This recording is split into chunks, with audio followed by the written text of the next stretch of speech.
Que Dios les bendiga. Les deseo de todo corazón que el Señor pueda hablar esta mañana a cada uno de nuestros corazones. La intención de todos los que nos ponemos de pie en este altar es venir y hablar.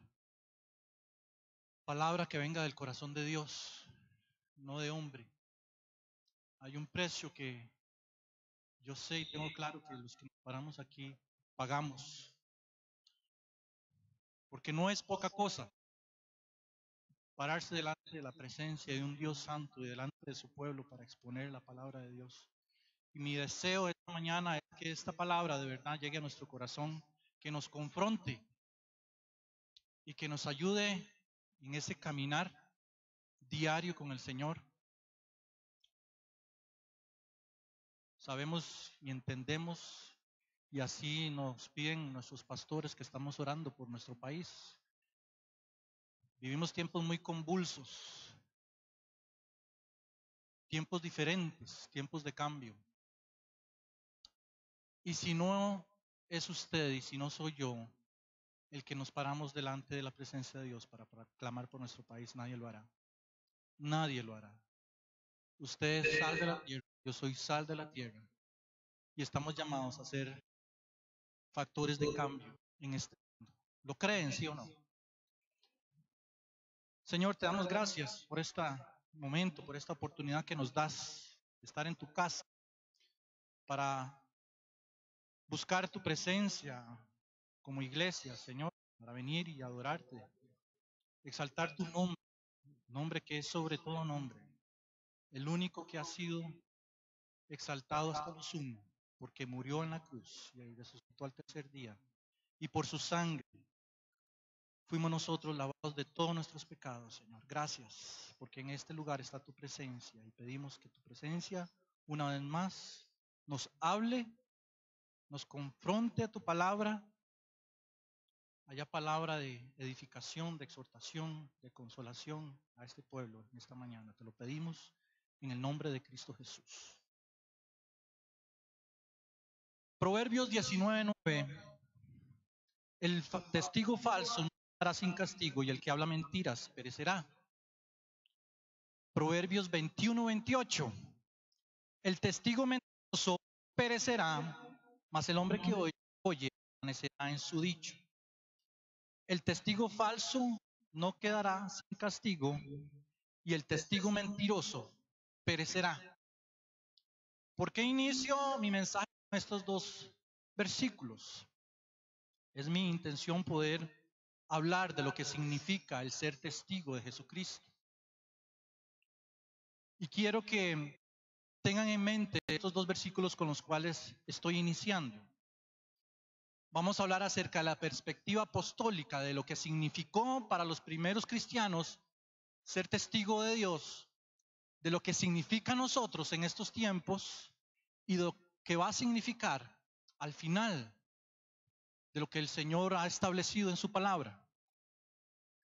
Lo primero que tenemos que establecer es, y algo básico, y podrá parecer hasta más que sencillo, es definir qué entendemos por la palabra testigo. Hay muchas definiciones, yo nada más voy a usar solo dos. La primera de ellas dice persona que presencia o adquiere directo y verdadero conocimiento de algo. La segunda dice persona que da testimonio de algo o lo atestigua.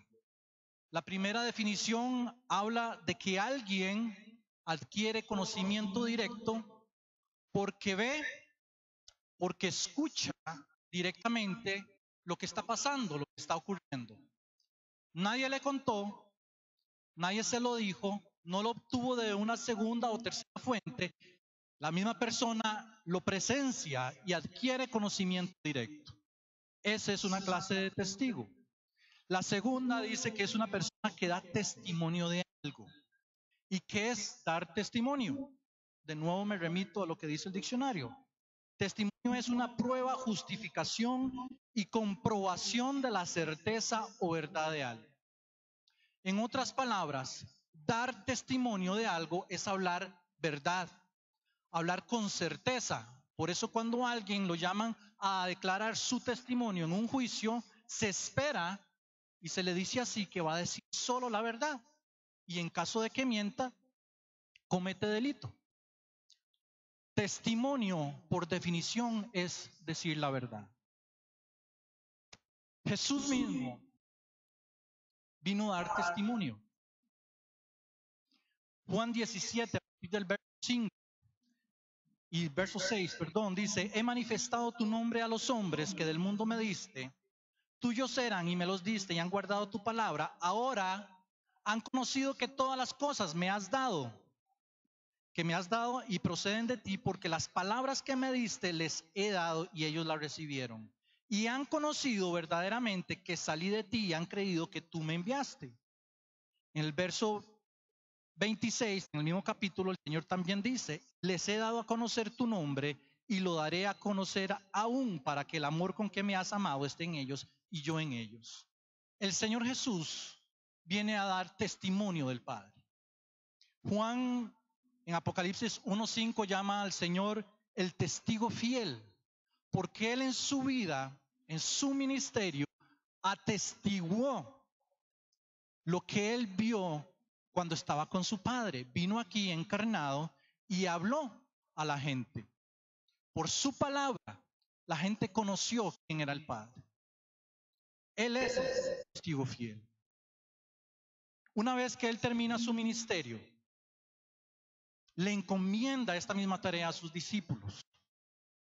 En Lucas 24:46 les dice así, a partir del verso 46 dice: así está escrito y así fue necesario que el Cristo padeciese y resucitase de los muertos al tercer día, y que se predicase en su nombre el arrepentimiento y el perdón de pecados en todas las naciones, comenzando desde Jerusalén, y vosotros sois testigos de estas cosas.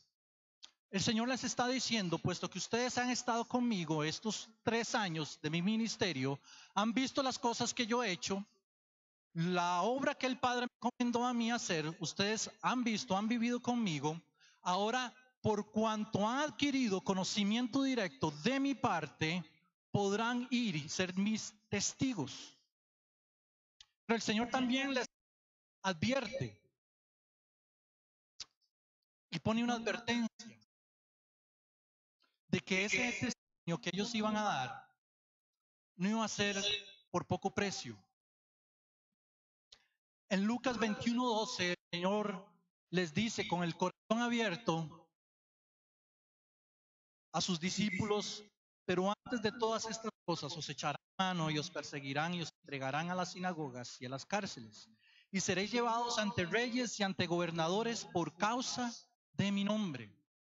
¿Qué significó para los discípulos ser testigos de Dios, ser testigos de Jesús?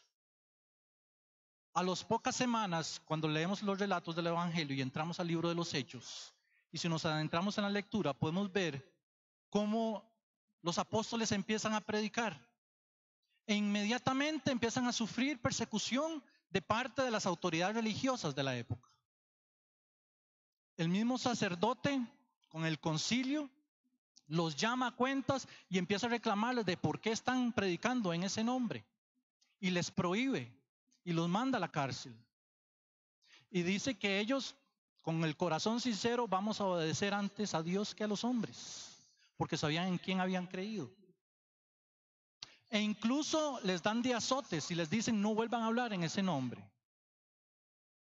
Y ellos, dice la palabra, dice que salen gozosos por haber sido tenidos por dignos de padecer por el nombre de Jesús. Fueron azotados iniciando su ministerio y aún así se alegran. ¿Qué podemos aprender de eso nosotros? El mismo Pablo, cuando empieza a perseguir a la iglesia, él dice: aprobaba la muerte de Esteban mientras era apedreado por testificar del Señor. Y cuando el Señor llama a cuentas a Pablo y tiene un encuentro con él y manda a Ananías a que ore por Pablo porque estaba en una habitación ciego a causa del encuentro con el Señor. Y Ananías le dice estas palabras a Pablo: El Dios de nuestros padres te ha escogido para que conozcas su voluntad y veas al justo y oiga la voz de su boca, porque serás testigo suyo a todos los hombres de lo que has visto y de lo que has oído. Aquel hombre que perseguía la iglesia, aquel hombre a quienes incluso los apóstoles temían, hoy está siendo encomendado por la presencia del Espíritu Santo a ser testigo de su nombre. El Señor incluso le dice: Ananías, ve, porque instrumento escogido me es este, porque es necesario que yo le enseñe lo que tiene que padecer a causa de mi nombre. Y Pablo hace un resumen de lo que él ha padecido a través de su ministerio a causa de ser testigo de Jesús. En 2 Corintios capítulo 11, a partir del versículo 24, podemos leer así: de los judíos 5 veces he recibido 40 azotes menos uno, 3 veces he sido azotado con varas, 1 vez apedreado, 3 veces he padecido naufragio, 1 noche y 1 día he estado como náufrago en alta mar, en caminos muchas veces, en peligros de ríos, peligros de ladrones, peligros de los de mi nación, peligros de los gentiles, peligros en la ciudad, peligros en el desierto, peligros en el mar, peligros entre falsos hermanos, en trabajo y fatiga, en muchos desvelos, en hambre y sed, en muchos ayunos, en frío y en desnudez. ¿Algo más podríamos preguntar? ¿Le faltó algo? Yo creo que Pablo pagó ciertamente en su vida lo que él había hecho en un principio, la iglesia. Pero él dice que las aflicciones de este tiempo presente, lo dice en Romanos 8, no se comparan con la gloria venidera en que nosotros ha de manifestarse, ¿verdad?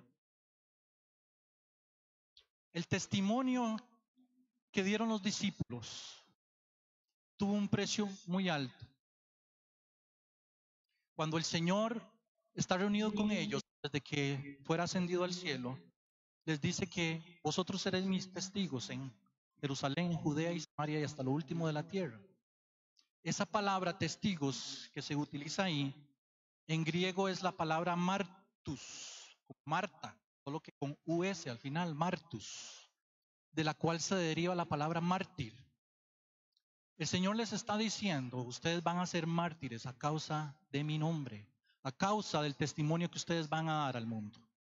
La encomendación que Jesús dio a sus discípulos hoy está más viva que nunca.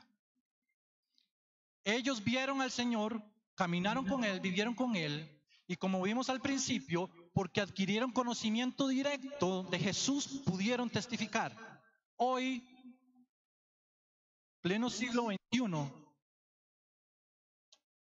en la era de la inteligencia artificial, cuando el hombre quiere, en su orgullo, conquistar el espacio, quiere ir a habitar en otros planetas cuando ni siquiera tienen la posibilidad de habitar en paz en este que el Señor les ha dado. Hoy, cuando ninguno de nosotros hemos visto al Señor, no le oímos, no lo vemos caminar aquí en esta tierra, pero hoy la misma encomienda está más viva que nunca. Entonces, ¿por qué? ¿Cómo? ¿En qué basamos nuestro testimonio? ¿Qué podemos decir a nuestro favor para decir que lo que yo estoy diciendo, el testimonio que por definición es verdad, lo que yo estoy diciendo acerca de Jesús es cierto? Primera de Juan, capítulo 5, a partir del verso 9, dice así: si recibimos el testimonio de los hombres, mayor es el testimonio de Dios, porque este es el testimonio con que Dios ha testificado acerca de su Hijo. El que cree en el Hijo de Dios tiene el testimonio en sí mismo. El que no cree a Dios le ha hecho mentiroso, porque no ha creído en el testimonio que Dios ha dado acerca de su Hijo. Y este es el testimonio. ¿Cuál es? Que Dios nos ha dado vida eterna y esta vida está en su Hijo. 4 puntos muy rápidos de esta palabra. Primero, Dios mismo da testimonio de Jesús y este testimonio es el mayor de todos. Segundo, aquellos que creen que el Hijo de Dios es el Señor Jesús, tiene el testimonio en su corazón. Aquí cambia la cosa. no porque lo vimos con nuestros ojos, sino porque hemos creído en el nombre de Jesús. Ahora el testimonio que Dios ha dado a través de su Hijo está en nosotros. Tercer punto, el que no cree en el testimonio que da Dios de su Hijo tiene a Dios por mentiroso. Cuarto, el testimonio que Dios ha dado de su Hijo es este, que el Padre ha dado vida eterna y que la vida eterna está en su Hijo Jesucristo. Ese es el testimonio nuestro. Ahora pregunto, ¿es suficiente poder creer en Jesús para ser testigos fieles de que nuestro testimonio sea verdadero delante de los hombres y sobre todo delante de Dios? ¿Es suficiente el poder creer? Dice Santiago 2:19 que aún los demonios creen y tiemblan. Los demonios creen que Jesús es Dios, que Jesús da vida eterna. Ellos creen. Entonces, ¿qué más necesitamos? Aparte de creer en Jesús, para que nuestro testimonio sea verdadero delante de Dios. Busquemos Mateo 7 rápidamente, a partir del verso 21. Por favor, mantengan ahí esa página. Pongan su dedo ahí porque después vamos a retornar a ese capítulo. Mateo 7. El Señor le habla a la gente de esta manera. En el verso 21, no todo el que me dice, Señor, Señor, entrará en el reino de los cielos, sino el que hace la voluntad de mi Padre que está en los cielos. Muchos me dirán en aquel día, Señor, Señor, ¿no profetizamos en tu nombre y en tu nombre echamos fuera demonios? ¿En tu nombre hicimos muchos milagros? Y entonces les declararé, nunca os conocí, apartados de mí, hacedores de maldad. Si ponemos atención, lo que la gente viene a decirle al Señor es que ellos han estado testificando de Jesús. Han profetizado o han predicado o han enseñado, han hecho milagros, han expulsado demonios y nada de esto podemos decir que es pecado. Correcto, pero el Señor más bien nos mandó a hacer estas cosas. ¿Sí o no? Y aún así el Señor les dice, hacedores de maldad. Leímos que el testigo falso perecerá y no quedará sin castigo. A estas personas el Señor les está diciendo, por cuanto fueron testigos falsos, no los conozco y su fin es perecer. Como el Dios todopoderoso, el Dios omnisciente que todo lo sabe, todo lo conoce, no conoce a alguien y a alguien que estuvo predicando su palabra? El Señor mismo responde, simplemente porque yo no los conozco. Y si hablamos, si buscamos perdón, en Lucas 13 podemos tener un poquito más de claridad en cuanto a este pasaje. Una palabra muy parecida, pero tiene un matiz diferente que nos puede dar mejor luz acerca de lo que el Señor nos quiere decir. Lucas 13, a partir del verso 24, dice, esforzaos a entrar por la puerta angosta, porque os digo que muchos procurarán entrar y no podrán. Después que el padre de familia se haya levantado y cerrado la puerta y estando fuera, empecéis a llamar a la puerta diciendo, Señor, Señor, ábrenos. Él respondiendo os dirá, no sé de dónde sois. Entonces comenzaréis a decir, delante de ti hemos comido y bebido y en nuestras plazas enseñaste. Pero os dirá, os digo que no sé de dónde sois, apartados de mí vosotros todos, de nuevo, hacedores de maldad. Ahora no es una persona que estuvo profetizando, ni predicando, ni haciendo milagros. Ahora es gente que dice que en nuestras plazas enseñaste delante de ti. Estuvimos comiendo y bebiendo. Vinimos a los cultos todos los domingos, los sábados, cultos de jóvenes, cultos de oración, seminarios. Vinimos, Señor, y estuvimos acá. Y el Señor les va a decir, yo no los conozco, no sé de dónde son de nuevo. Y les dice, hacedores de maldad. Es que tanto la responsabilidad de los que nos paramos acá o de los que se sientan ahí es la misma delante de Dios. El Señor no hace distingos. A veces nos acostumbramos a que la gente que se pone allá arriba es la que tiene más responsabilidad y es la que tiene que pagar más el precio que yo no hago nada y me siento ahí. Eso no enseña la palabra. La responsabilidad tanto suya como mía, como la del pastor, como todo lo que decimos creer en Cristo Jesús, es buscarle a Él en santidad, conocerle a Él y asegurarnos que Él nos conoce. El Señor les dice, no los conozco. ¿Y por qué no los conoce? El Señor empieza en este versículo que acabamos de leer diciendo, esforzados a entrar por la puerta angosta. Ahí el Señor ya nos está dando la clave. Esfuerzo a entrar por la puerta angosta. El cristianismo involucra esfuerzo, involucra sacrificio, sudor, lágrimas.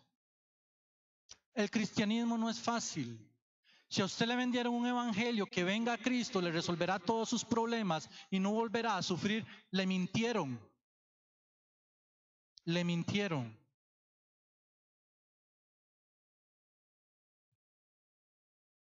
Si el Señor murió crucificado, dice que nosotros no somos mayor que nuestro maestro. ¿Qué más nos puede pasar a nosotros? El Señor nos dice, esforzados a entrar por la puerta angosta.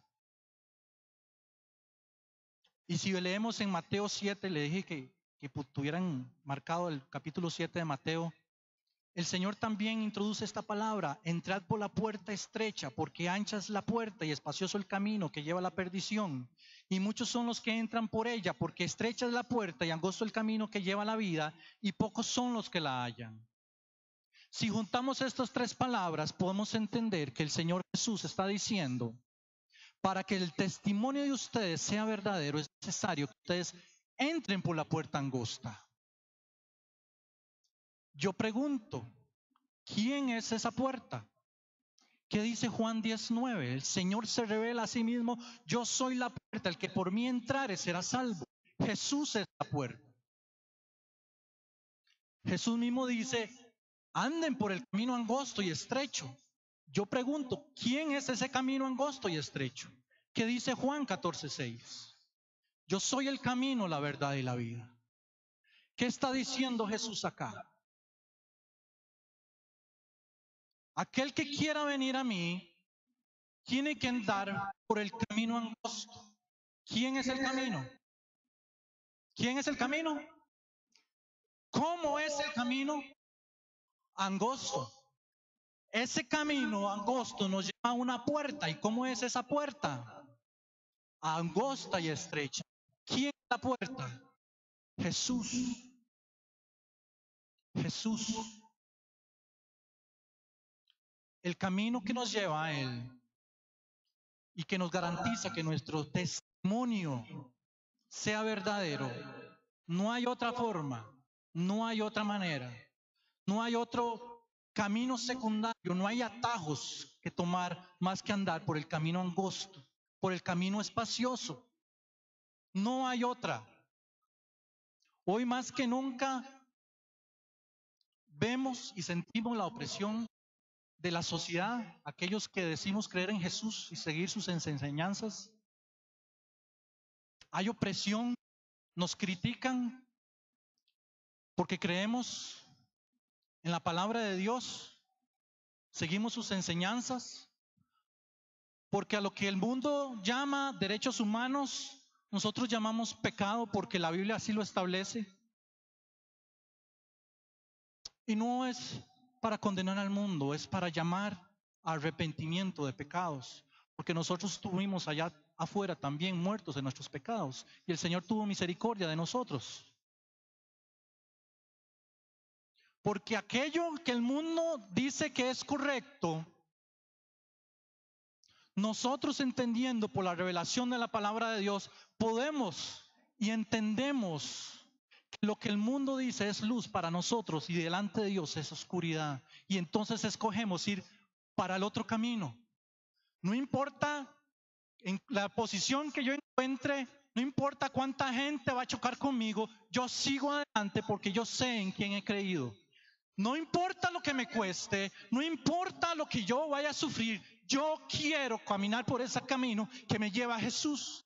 Para que mi testimonio, cuando esté un día delante de Él, sea encontrado por verdadero, por cierto.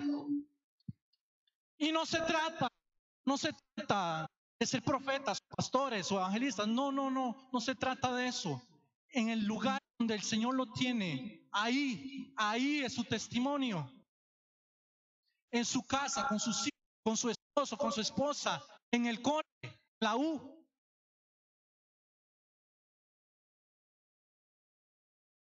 Creo que todos vivimos vidas normales. Antes de venir acá, yo estaba ahí corriendo, haciéndole una práctica a mi hijo porque está en exámenes.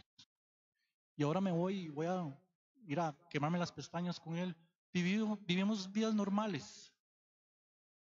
En el trabajo, en el estudio, en los negocios. Aquí no estamos hablando de cosas muy elevadas. Estamos hablando de una vida normal, donde el Señor nos tiene. Ahí donde el Señor lo ha puesto. Ahí en esa oficina, en ese taller, en esa escuela, donde usted se encuentre mañana a partir de las 7, 8 de la mañana, ahí el Señor está esperando ver que usted dé testimonio de Él. Pero nuestro testimonio no puede ser cierto, puede ser verdadero, si no andamos con Él. El Señor dice, esforzaos a entrar por la puerta, pero también Él nos promete que no teman. No teman porque yo estoy con ustedes, dice el Señor en Isaías 41:10. Yo estoy con ustedes, yo soy tu Dios que te esfuerzo, siempre te ayudaré. Y dice, siempre te sustentaré con la diestra de mi justicia. No estamos solos. No estamos solos. Isaías 35:8 dice, allá habrá calzada y camino y será llamado camino de santidad. Y no pasará inmundo por él, sino que él mismo estará con ellos. Y el que anduviere por este camino, por que fuere, no se extraviará. Camino de santidad. No pasará inmundo por este camino. Y él mismo estará con ellos. No estamos para que nuestro testimonio pueda ser encontrado como verdadero. Debemos asegurarnos que nuestro diario vivir agrade al Señor. ¿Qué cuesta? Yo creo que los que hemos tomado la decisión con toda sinceridad de seguir a Jesús, podemos decir que sí cuesta y que no es fácil. Pero sabemos que nuestro galardón es más grande de lo que podemos sufrir acá. En cuanto a la perspectiva escatológica o al final de los tiempos, nuestro testimonio tiene que hablar de que Cristo viene otra vez, de que su venida está pronta. En Juan 14 el Señor dice, vendré otra vez y os tomaré a mí mismo para que donde yo estoy vosotros también estéis. El Señor viene, Jesús viene por su iglesia. Durante todo este año hemos estudiado el Apocalipsis, los últimos aconteceres de lo que el Señor ha establecido y tenemos por certeza que el Señor viene. Y aunque unos lo tengan por tardanza, como dice la palabra, el Señor lo que hace es esperar para que ninguno se pierda, dándole oportunidad. Hoy es un buen día para ponernos a cuentas con Dios. Si en este momento nos damos cuenta de que no estamos caminando en rectitud delante de Dios. El Señor advierte en Mateo 24 acerca de lo que va a costar ser testigo de Jesús en estos tiempos. Cuando se levante esa oposición, cuando se levante ese sistema de gobierno que va a perseguir a la iglesia, el Señor advierte de esta manera. Entonces os entregarán a tribulación y os matarán y seréis aborrecidos de todas las gentes por causa de mi nombre. Muchos tropezarán entonces y se entregarán unos a otros y unos a otros se aborrecerán y muchos falsos profetas se levantarán y Dañarán a muchos y por haberse multiplicado la maldad, el amor de muchos se enfriará. Mas el que persevere hasta el fin, este será salvo y será predicado este evangelio del reino en todo el mundo para testimonio a todas las naciones y entonces vendrá el fin. El Señor advierte, vendrá persecución. Tal vez en nuestro país ahorita no es tan culpable, no es tan terrible como en otras naciones. Hace pocas semanas estuvo aquí el hermano Alan Matamoros contando su testimonio. Y nosotros leemos en las noticias, hay cristianos como usted y como yo, que tienen familias como usted y como yo, que tienen hijos pequeños o grandes como usted y como yo, que están siendo asesinados por causa de su testimonio.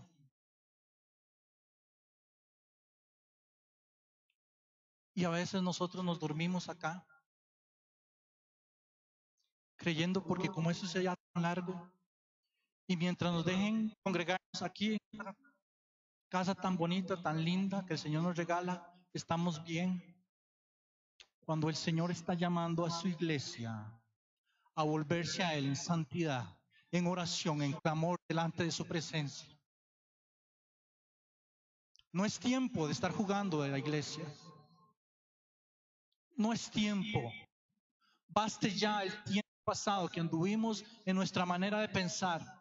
Hoy es el día de volvernos a Dios con todo nuestro corazón.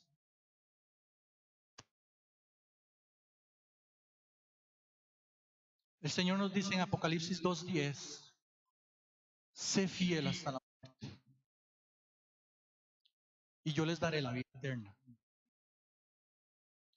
Estamos dispuestos a serles fiel, a ser fiel al Señor con nuestro testimonio, con nuestra manera de vivir, que no solo lo que yo hablo, sino que con mi conducta, con los frutos que yo doy de mi vida, testifique de que yo creo en Jesús y que Jesús vive en mí. Si algún día llegan a reclamar mi vida por creer en Jesús, ¿estoy dispuesto a dar mi vida? ¿Está usted dispuesto a dar su vida por el Señor?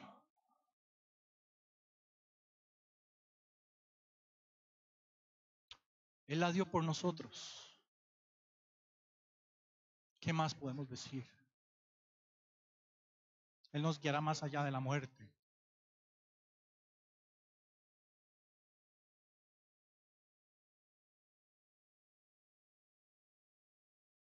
Él nos promete estar con nosotros en todo momento. En la prueba, en la dificultad, cuando usted sienta que el mundo levanta su mano y lo señala porque piensa diferente, no se preocupe.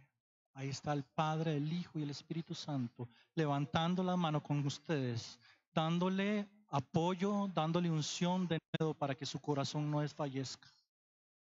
En esos momentos en donde nuestro corazón siente que va a desfallecer, ahí está el Señor fortaleciéndonos.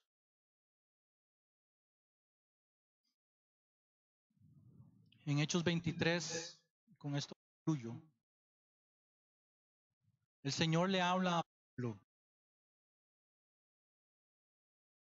Dice así, a la noche siguiente le presentó el Señor y le dijo, ten ánimo, Pablo, pues como has testificado de mí en Jerusalén, es necesario que testifiques también en Roma. Ten ánimo. Hoy el Señor nos dice, tengan ánimo, no están solos. No estamos solos. Ciertamente el testimonio que nosotros debemos dar no es fácil, pero es un testimonio que trae recompensa grande, una recompensa eterna. Quisiera invitarlos a que hagan de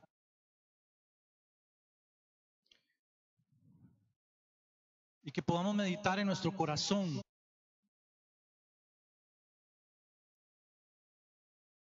y podamos evaluar cómo está nuestro testimonio.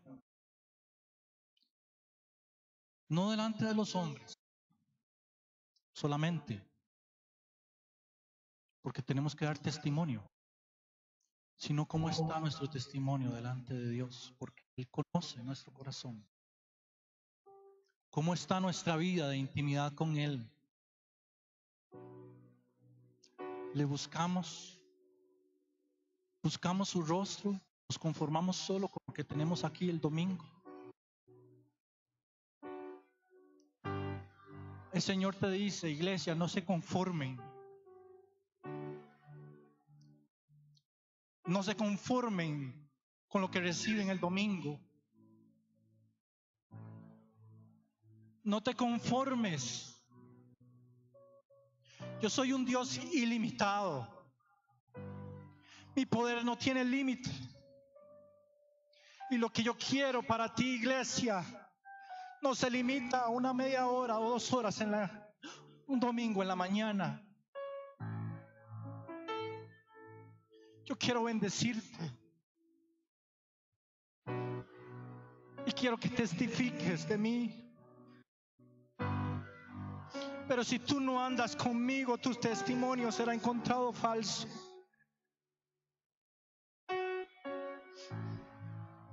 Si tú no andas conmigo, yo podré decirte, no te conozco. Oh Dios, enséñanos a buscarte de todo corazón.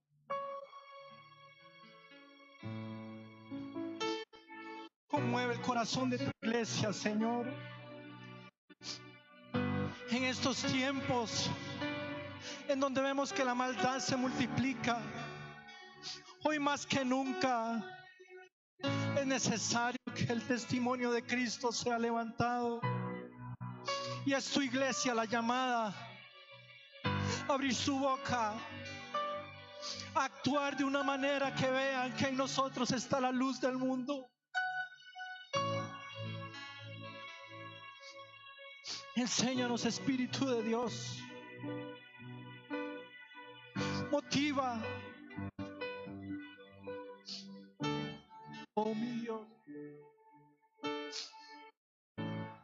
Ore un momento con mi Padre. Aproveche este tiempo, este momento.